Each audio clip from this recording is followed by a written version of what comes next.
Hey, Joe, what do you got for us tonight? In this episode, we're going to be discussing the I-44 Tri-State truck explosion. In September of 1970, the Tri-State Trucking Company and the Teamsters Local 823 union were locked in a heated battle. Union truckers had been on strike for weeks, but their demands were being ignored. Instead, Tri-State had simply hired more non-union workers to fill the void. In retaliation, a few union drivers decided to set up along Interstate 44 near Springfield, Missouri, to shoot and disable passing Tri-State rigs. However, one of these rigs was carrying 21 tons of dynamite, and what resulted was a catastrophic explosion that would end one innocent life and put 3 others in prison. Quiet your mind. Ever since the Earth has circled the sun, there have been fantastic tales of wonder and mystery that the faint of heart dare not discuss. But 3 brave, uninformed souls have the brass to tackle every extraordinary happenstance, from the modern age to the dawn of Mantis.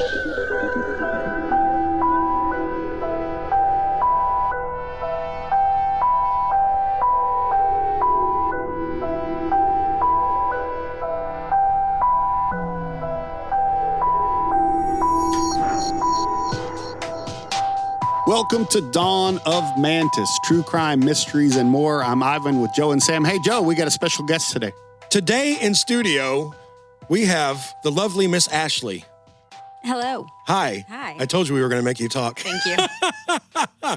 Ashley is the lovely wife of Mr. Sam. My wife over there. And now she's sat in on many episodes, but she's never been mic'd up. Is that correct? That's right. That's right. So we're actually going to get a wonderful guest, and she's trying to shrink away from the microphone as I speak and be shy. Maybe she could be a fact checker, or just like, she could also be a joke checker. Fact checker, joke checker. Didn't land, Not move on. funny. Yeah, not funny. Good try. She could do the little golf clap thing. They're all the things I live with every day. That's true. Not funny, Sam. Well, thanks for being here. We're going into this a trucker case. I like the trucker cases. We've done a few of these. Yeah. Actually, Sam mentioned that we've kind of been on a trucker. A couple in the last few weeks, you know. Yeah. We need to end this episode with Red Sovine. And highways. Oh, yeah, the Highway Initiative. Mhm. Yeah. Yeah. Wasn't it Red Sovine that sang the convoy? No, that was C.W. McCall. Oh, you're right. Yeah. Red Sovine did sing some trucking songs. Okay, that's why I got that My mixed dad up. was a big Red Sovine fan. Really? C.W. McCall, Red Sovine, Marty stuff. Robbins. Yeah. I remember he had all the cassettes. Yeah. That's cool stuff. I got an 8-track of Marty Robbins still that my dad left me, so. What's that little bat they use to kind of tap the tires and make sure everyone can get that out, whatever it's called? I couldn't think of it. I was going to say it, and I thought, wait, I don't have that word in my brain. But I was going to try to say something cool like, everyone, check your tire pressure, get your Mountain Dew Baja Blast in your giant gallon cup, and let's hit the road. It's so funny you mentioned Mountain Dew. I remember like the first time I had Mountain Dew, I was sat with my dad in some diner. Yeah. And had a Mountain Dew. I was kind of stereotyping. I figured Mountain Dew is a good trucker, drink. It's Sam's got a like, lot "I'm of all jacked caffeine. up on Mountain Dew." It's got a lot of sugar. The main ingredient's orange juice. If It you is, look, it's yep. like crazy. I tell Yeah. people like, that's not true. It's like, no, I've seen it before. I promise it's true. So trucking is close to all our hearts, I guess. That's right. Yeah, my dad drove a bread truck for a while, and And like we've said, we got a lot of trucker listeners out there. yeah, we do. We love those listeners because I kind of think the miles can be tough. I would imagine. I mean, for whatever reason. So just some kind of nonsense in the background to distract you from that. That's awesome, and we could be that nonsense. Yeah. We're honored to be that nonsense. Yeah. I think our biggest demographic is truckers and people that work in salons. Yeah. We got the 2 demographics right there. That's opposite ends of the spectrum. It is. And the Canadians. We can't And the forget about Canadians, them. yeah. Fitzy, where are you? We're worried about you, Fitzy. The last time you called, you were cut off at the end. You said, I got to let you go, guys. And then you haven't called back. So we're worried about you, Fitzy. If everything's all right, let us know. Send us a signal. He's not joking. We've literally had several discussions before and after the podcast. Like, what happened to Fitzy? He's probably fine. Give us a call, man. He spilled his Canada Dry and he had to dry it up real fast. So that's all that happened, I'm sure. All right, shall we get the episode started? Yeah, Let's go. Tri-State Motors Incorporated was a trucking company founded way back in 1931 and based out of Joplin, Missouri. Over the next few decades, the company's trucks hauled just about every variety of freight imaginable. However, they specialized and still do, I found out, and something many other transit companies won't touch. Tri-State transported arms, ammunition, and explosives. Foreshadowing. Yep. Yeah, and the tri-states are Arkansas, Missouri, and Oklahoma, right? Yep. Okay. They hold hazardous materials as well and other highly sensitive cargo. It's because I-44 goes down and heads into Tulsa and then goes to Joplin. Yeah, and exactly. then Springfield, which that's where we're at, folks. Yep, that's the area. Their customers concerning this cargo were sometimes civilian, like for blasting mines or mountains and rocks to make room to build structures or highways, but also often the U.S. military, obviously for weapons purposes. By 1970, Tri-State had been in business for nearly 40 years and were one of the more established transit companies in the region. However, also by that time, there were many transit truckers who were very unhappy with certain aspects of the working conditions at the company. The most prominent phrase I was able to find when doing this research, because I couldn't find specific demands, but I kept seeing third dispatch and home. So this is like some trucker jargon. This suggests that the union was demanding a work dispatch schedule that would allow drivers to go home after a certain number of dispatches. In other words, better scheduling, possibly less time away from home, or more predictable times that they got to go back home. I mean, reasonable. Yeah. Right? Yeah, I mean, for sure. Obviously. 18 wheels and a dozen roses. I'm just going to burst out in a trucker song. Kathy Mattea there. That just came out of nowhere. Nothing led into that. I always think of the Alabama one every time. Oh, yeah. Roll on! Yeah. Roll on like an engine. I'm just going to start singing trucker songs When I was randomly. a kid, I thought that was my dad that said that very first part in the beginning. Yeah, that talking part. Oh, that's right. Yeah. I forgot about that part. Hey, how about you, Alabama? So wait Roll a on. second. Sounded just like my dad. The radio edit didn't have that version, No, it right? probably did. Yeah. Because it does that, and then it's got the truck revving up and taking off. That's And then something it as goes a into kid the I'd be song. mad about. I'd be like, well, on my tape, there's another part to this song. Yeah. But the radio won't play it because of greed. I was even thinking like that when I was a kid. I was a good old man even when I was a kid. Remember years ago when we were kids, and this will show how old we are, I had a little stereo that I could put a cassette in and record. Oh, man, I know exactly what you're going to say. Okay, so I would wait for my favorite song, or I would call in and request it. Me too. And then the DJ would talk over the entire intro. Yeah. Remember, at the Palladium next week, we have Big Truck Monster, blah, blah, blah, blah, blah. And like the songs are, I'm like, shut up! Because I want to Then you record listen this to that song. favorite song so much, you're just able to quote that stupid DJ. Remember this week at the Palladium? And it drove me crazy every time. Back to Roll On, I always thought they should have made a deodorant commercial off of that song. Roll on! Yeah. I always thought that one as a kid. I thought that'd be perfect. Anyway. So this is the point where the Teamsters Local 823, a union representing workers in warehousing and transportation, enters the story there. Many tri-state truckers belong to this union, and after weeks of building tensions throughout the summer of 1970, union workers finally went on strike against Tri-State in mid-September. However, much like the Kerr-McGee Corporation in our Karen Silkwood episode, Tri-State was not budging. Instead, they utilized their non-union drivers to pick up the slack and hired more non-union drivers as well. This created extremely high tensions between union and non-union workers. The union workers were furious because the non-union workers were enabling Tri-State to ignore their strike, while the non-union workers were pissed because the strike was causing them to have to pick up the slack, which meant an even busier schedule and less time home than before, which was the whole reason they were striking in the first place. Yeah. Everybody got that? That's difficult. All right. After 2 weeks of this, several of the union workers, including drivers Bobby Lee Schuler and Gerald Bowden, both 29 years old at the time, decided it was time to take things up a notch. On September 29th, the pair began a plan that would soon end one innocent life and cause a massive amount of damage, although they later claimed their only goal was to disable a few tri-state rigs. Days before, Bobby had borrowed a .30-30 rifle from another union friend. On the evening of the 30th, he and Gerald, along with Gerald's wife, Sharon, and a driver I found only referred to as Miss Kimmel, never found anything else about her, grabbed a case of beer and set out to shoot tri-state trucks. Yeah. Woo! A 30-30 on the 30th. Yeah. Whoa. Numbers. Numerology. Yeah. I-44. I got nothing. No. I was going to try to join in, but It's 222s, which is almost number 21. Sounds like Bear. This is what Bear does all the time. I can make 8 out of 6, 7. 6 plus 7 is 14. Minus 6 again is 8. It all works out.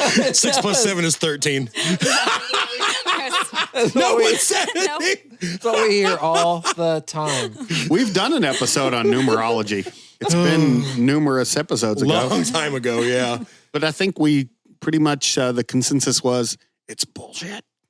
So at first, they park along Highway 65. Now, this is just south of Springfield. Within minutes, a tri-state rig appeared on the road, and Gerald and Bobby passed the rifle back and forth, firing into the big truck's grill. After a few shots, fluid and smoke poured from the semi's grill, causing it to limp to the shoulder and eventually roll to a stop.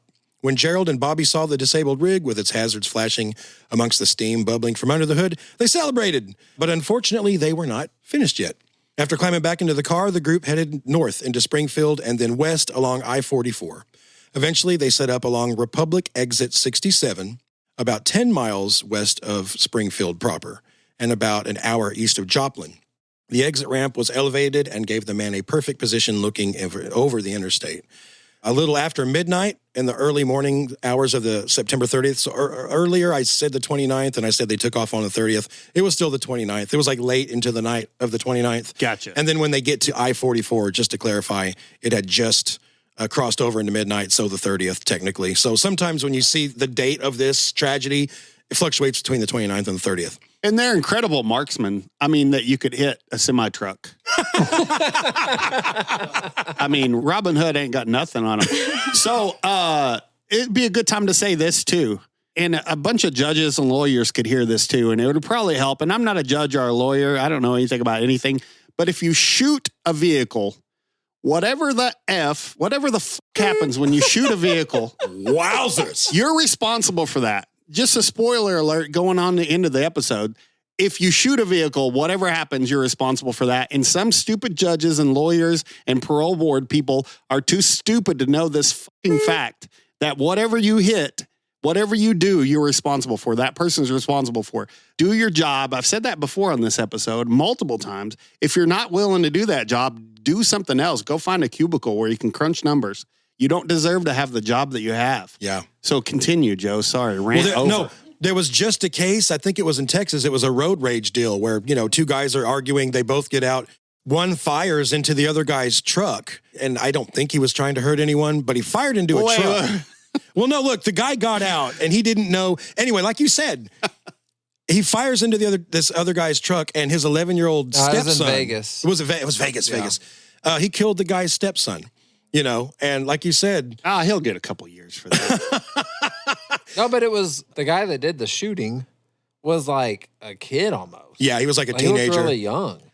I saw the video when they're putting him in the cop car. He's like, I ain't gonna lie, I shot. I ain't gonna lie, I didn't know he was in there. I just shot. Yeah. I'm like, okay. He walked up to the cop and put his hands behind his back and said, I shot into that car. So like Ivan said, I'm sure the guy might be torn up. Maybe he's pretty upset that he killed someone. But you shot a gun into a car. Right. Yeah.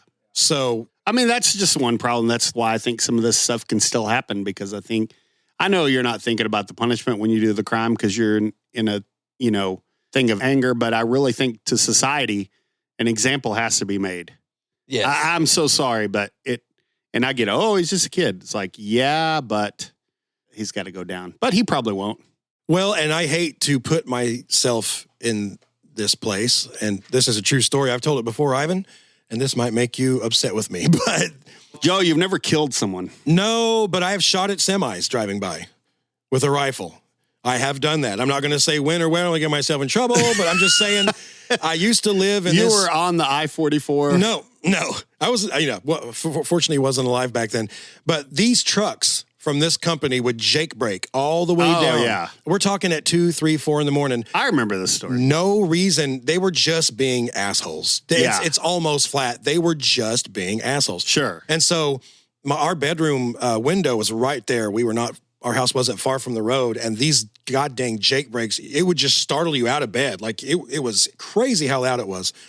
And so I set my rifle by the window and I'm like, I'm getting these bastards. And so for a few nights, they would jake brake. I would roll out of bed, slide open the window, and I would shoot at the tires. I don't know if I ever hit. I did it. I pop. I would shoot these damn trucks to try to give them a flat or something. I was so furious. And again, Not even going to say what state I was in. Who knows? Could have been anywhere, but... Derangement. That's what state you were in. That's a good call. That's a good call. I was furious, guys. I was, after, 5 or 6 nights in a row of getting startled awake out of bed just by... I guess that's why there's those signs in small towns, huh? Yeah. What's that? Well, my dad being a driver, No Jake and brakes. Sam, your dad probably say the same thing. My dad would say, well, if you're having to use those all the time, you're not really a real truck driver. Yeah. Yeah. Now, emphasis on all the time. I understand they're engine brakes for a reason, but it's not for you to disturb the peace. No, That's truckers, not the reason. if it's 2 a.m. and you're on a little desolate country road that has 7 or 8 houses along it, and it's a flat road and there's no stop anywhere near in sight because the stop sign to the highway is a half mile away. Do you Jake brake all the way past those houses? I would say no. No, probably You not. deserve to get your tires shot if you do that. In that particular place, I don't remember there being like a crazy slowdown right there. There's not. That's the whole point. There's no reason for him to do that. Yeah, I can't think. So, a little after midnight, so we are in the early morning hours of September 30th, 2 tri-state rigs appeared in the distance. Remember now, we're back on I-44.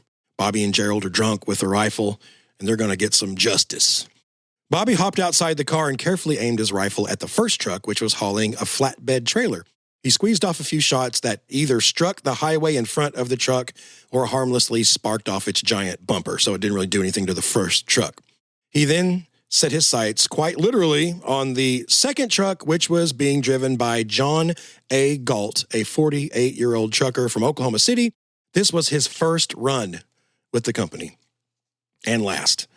And he was en route to a mining area in southeastern Missouri. Inside the box trailer, he was hauling 21 tons of dynamite. The exterior of the trailer had clear warnings indicating the vehicle was hauling explosive material. And remember, the shooters are tri-state truckers, so they know what the damn signs look like. Yeah. It's not like they were unfamiliar with... This is my previous rant, so just to let you know, if you think I was unhinged... I've never shot a truck full of explosives. What kind of lunatic would shoot a gun at a moving semi other than me? Well, but the explosive things is the kicker. Yeah. That's really the part that angers me because they knew, like you just said. So John Galt is driving 21 tons of dynamite. He's the second truck. Bobby aimed the 30-30 at the speeding big rig. He surely had no way of knowing at this time, with the simple pull of the trigger, he was about to change the course of his life and go down in history. I don't think he knew that. No, because he's stupid. I mean, here's the thing. And he's lazy, too. Because if you work at some place and you feel like you're being wronged, you could go find some lawyers. You could go to the library, do your own research. You could petition your Congress people. You could just be out there in a suit, like doing it the right way, like the legal way. And I get it. Sometimes it's not fair. Sometimes a judgment comes down and it's not, that happens. But this is the last thing you need to do because it's the laziest thing. Well, I'm going to put a bullet in the gun. Okay. Oh, you're such a hard worker. And I'm going to lay my belly in the dirt. Yeah, you're such a tough guy.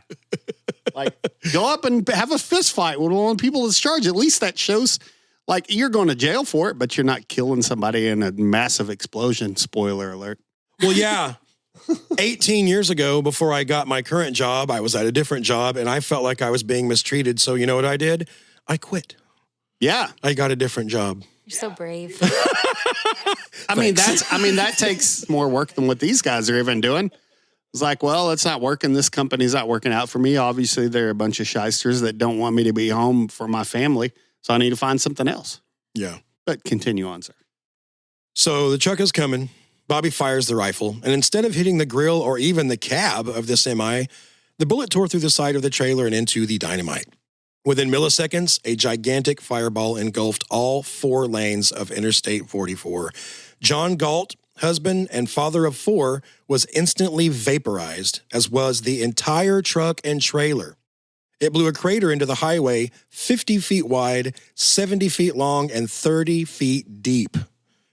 The concussion was so powerful that it knocked Bobby Schuler to the ground and shredded his clothing. The rifle he'd just used to cause the detonation was blown hundreds of feet away. The blast even caved in the windshield of the car the group had parked in. The blast leveled nearby structures, damaged buildings within a radius of several hundred feet, and even shattered windows in downtown Springfield more than 10 miles away. Wow. That's amazing. It was like a mini atom bomb, I picture. The light from the blast was visible from miles around as well. Folks living in the surrounding countryside honestly thought there'd been an earthquake, or a jet had crashed, or a pipeline had ruptured. It's almost impossible to overstate the severity and violence of this explosion. We're talking 21 tons of dynamite. Fragments of the big rig were located a quarter mile away. The only part left of John Galt was a small section of his left hand, which landed 500 feet from the blast. He was pink mist, as they say in Grey's Anatomy, which I shouldn't know, but I do. Did that catch you off guard, actually? Yeah. Joe's like, I can't wait to use this pink mist analogy. Meredith Grey had her hand on it. It was so stressful. Okay, I'm sorry. I've seen them all. So obviously, Bobby Schuler, as dumb as he was like, well, I think I just messed up. Right? That was your first mistake. Yeah, no, he definitely did. He picked himself up off the ground, jumped into the group's now battered getaway car, and screamed at Mrs. Kimmel to start driving. Several witnesses had seen the group parked and saw him shooting from the exit ramp because he was on the side of I-44. So Bobby knew they had to distance themselves from the chaotic scene immediately. But the blast had also shredded one of the car's tires, and the group only made it a short distance before abandoning it in a nearby field and fleeing on foot. I'm sure they're like, it's bad luck. Why do bad things always happen to me? By daylight, search planes were buzzing overhead and dozens of police were combing the area with bloodhounds. The group was quickly apprehended and arrested. Back at the blast site, the Missouri State Highway Patrol Bomb Squad and federal agents from the Bureau of Alcohol, Tobacco, and Firearms, the ATF, had already arrived to assist in assessing the remaining fragments of dynamite crates. A huge area had to be thoroughly examined and cleared of any remaining danger before authorities could even enter to begin an investigation. I bet that was bad on traffic. I mean, I know it's a minor thing, but that's a major thoroughfare. Oh, can you imagine? Like, So I had to route them around. Yeah. One of the witnesses had also written down the license number of the group's getaway car, so the investigation quickly linked them to not only the explosion on I-44, but the previous gunfire over on Highway 65. At Schuler's trial, so in case anyone was wondering, at his trial, he insisted he was only trying to disable the trucks and never meant to harm or kill anyone, which is probably true. But like Ivan said, don't really matter. Do it, because that's what happened. Prosecutors countered that firing a high-powered rifle into a moving vehicle on a public highway was inherently dangerous, and that Schuler, as a former explosive hauler, should have known the possible consequences. The jury wholly agreed and convicted him of second-degree murder. Bobby Schuler was then handed a 99-year sentence for causing the death of John Galt. 2 years later, he would file an appeal using the same excuse he'd made in the initial trial. According to that 1972 appeal, quote, Schuler testified that he did not mean to do any bodily harm to anyone, and he never considered the possibility that it might be carrying dynamite and that he was wanting to disable the truck, end quote. The appeal... Go ahead, but he knows what they're carrying. Yeah. Like, he drove for the company. Yeah, they weren't Little Debbies, you know what I mean? Yeah. It was dynamite. Your Honor, my client is just incredibly stupid. What if he just for 5 minutes is like, this guy is a moron. This guy's the biggest idiot on earth. Your Honor, please look at him. So you can look plead... how dumb he looks. If you can plead temporary insanity, can't you plead just like stupidity? Permanently stupidly? Or permanently stupidly? Permanent stupidity. Permanent stupidity. There we go. Let's pretend I said Your that. Honor, I'd like to plead permanent stupidity. Well, my client's the jackass of monumental proportions. Just look at him. There we go. That's perfect. I love it. Give him a math problem. Give him an easy one. He don't know it. I guarantee it. He don't know come here from Sikkim. If you say it's chilly outside, he run out with a bowl and spoon. He don't know nothing. Tell him to make 8 out of 6 and 7.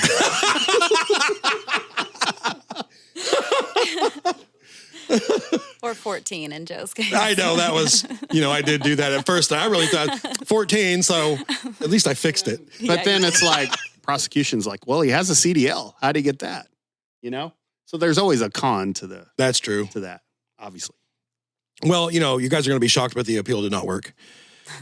But I'm actually not shocked. I'm going to get Ivan so upset. And I pre-read. I know all about this story. I'm not going to be mad. Okay, so. I'm already mad. I came in here mad. He was mad all the way here, guys. It was I told you guys ride. in the text message, I said, I know a lot about this case and it pisses me off or something like that. Yeah. But keep going. Bobby would go on to be paroled after serving just 8 years of that 99-year sentence. Gerald Bowden received a 10-year sentence and was paroled after 5 years. Which I can kind of see that. He didn't fire the gun? Yeah. Right, he was standing next to But he probably fired the gun at the other place. He did. Sharon Bowden, who was Gerald's wife who had tagged along, she served a 3-year sentence for her role in the events. Never saw anything concerning the Miss Kimmel. Maybe she don't even exist. I don't know. I saw a few interviews where they said something about that she was driving. Who knows what happened to her? The total cost of the damage Bobby Schuller caused with one bullet was incredible, including the cost of the highway repair, the damage surrounding structures, the emergency response, and the loss of the truck and its cargo added up to nearly $2 million. That's in today's money. So like $80 back then.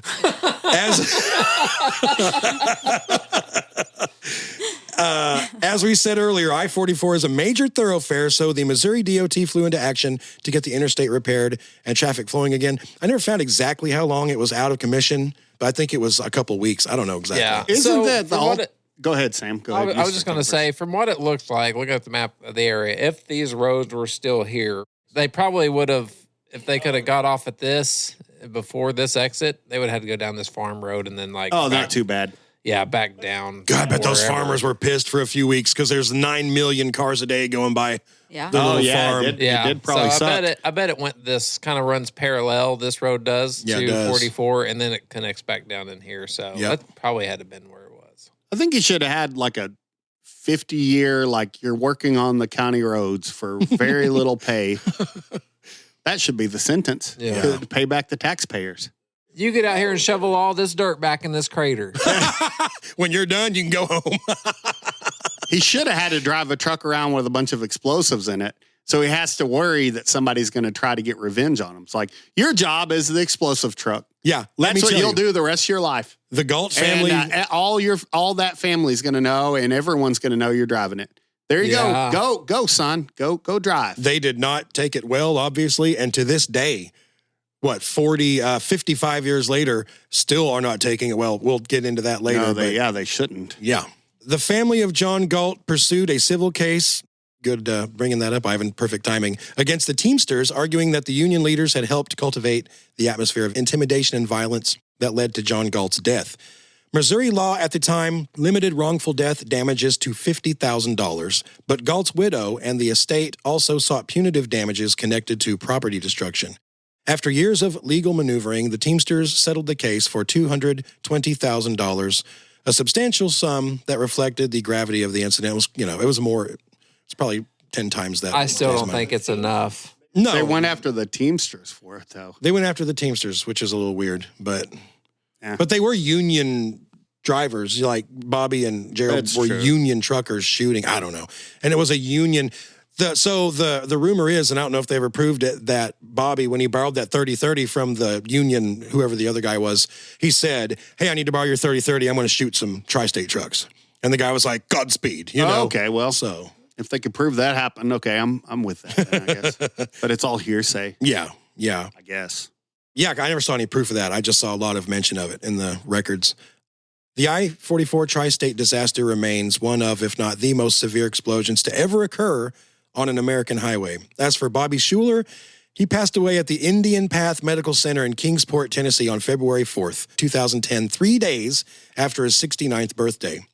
His online obituary states that he was a retired trucker and enjoyed traveling, camping, and woodworking. He volunteered as a campground host for the National Park Service and the state of Alaska, including Elkmont and Cades Cove campgrounds in the Great Smoky Mountains National Park. Also Big Bend National Park in Texas and Deep Creek Lake in Ninilchik, Alaska. I don't know how that, whatever. Nailed it. Ninilchik. I guarantee you nailed it. He also enjoyed spending time volunteering with the Sullivan South High School Rebel Band and watching their high school football. So, this is the shooter? Yeah, Bobby. Yeah. And watching trucks explode. Yeah. It seems that Bobby never outlived his explosive mistake. As with most online obituaries, his has an option where people can express their condolences. Oh, my. Holy shit, guys. I did not do anything. Very. Just in case you're going to be looking for my name in there. I'll read a couple.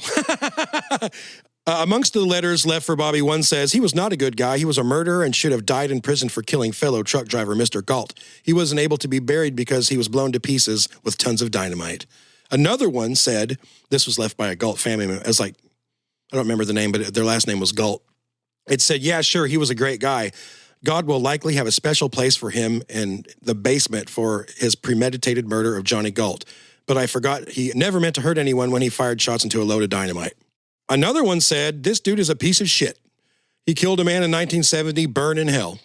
So, still some, and understandably, some feelings out there about this man. Well, I mean, look at it. Like, this guy got to only serve 8 years in prison and then go have a pretty full life. Yeah, exactly. Yeah, pretty fun life. Took away a life that, didn't even know. Like, he didn't have a thought, had time to have a thought, and he was gone. Yeah. And left his family. Can you imagine? behind. Yeah, because he didn't, man, as far as John Galt, he was just driving his truck, and then he's, I don't know. It's because, he had a cause that he believed in, and he felt like he was getting screwed. But as soon as you kill somebody like that, you're wrong. It doesn't matter what you thought. Right. Because it's just wrong. It's just like, congratulations, now you're not a victim anymore. You're the aggressor. So who cares what was done to you? So I don't know. I don't want to say any more about that crap.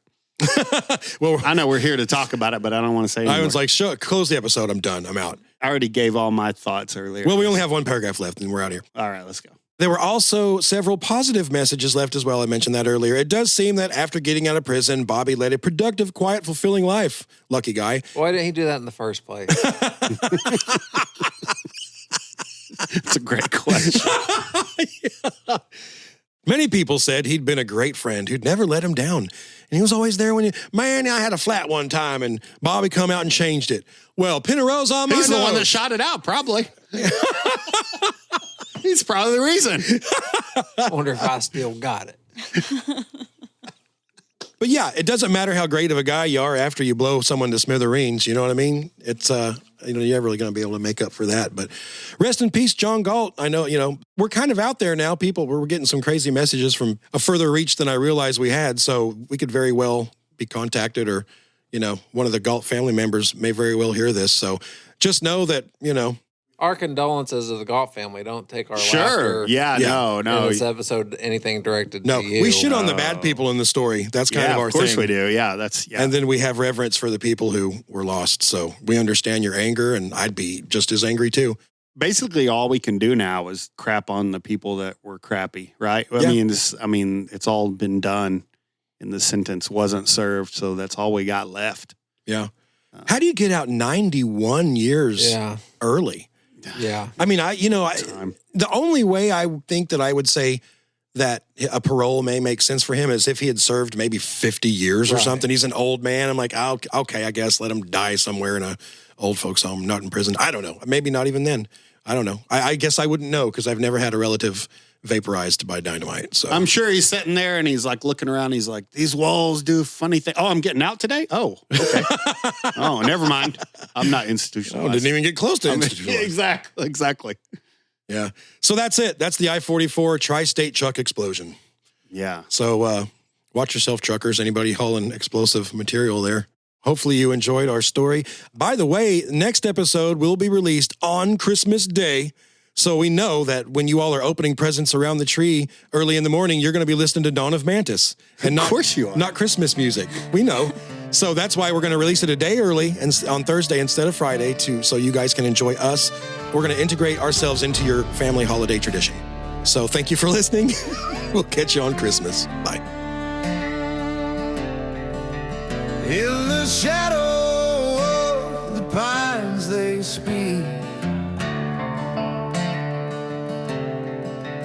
whispers rising where the lost ones peak.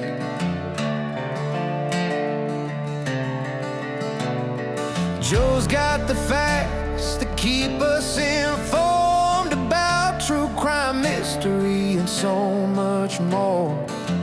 Friday morning the curtains torn, truth and myth in the Ozark morn. It's a remedy for too much time on your hands. Just take a little listen to the Dawn of Mantis podcast. They got murders, vanishings, cults and cold hard lore, aliens and Bigfoot knocking at your door.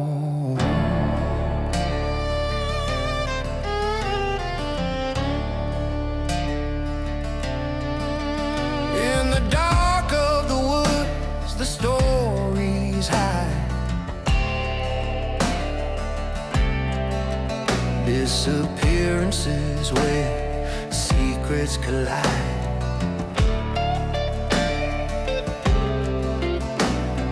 Coats that chant beneath the moon's grin, a world of shadows where tales begin.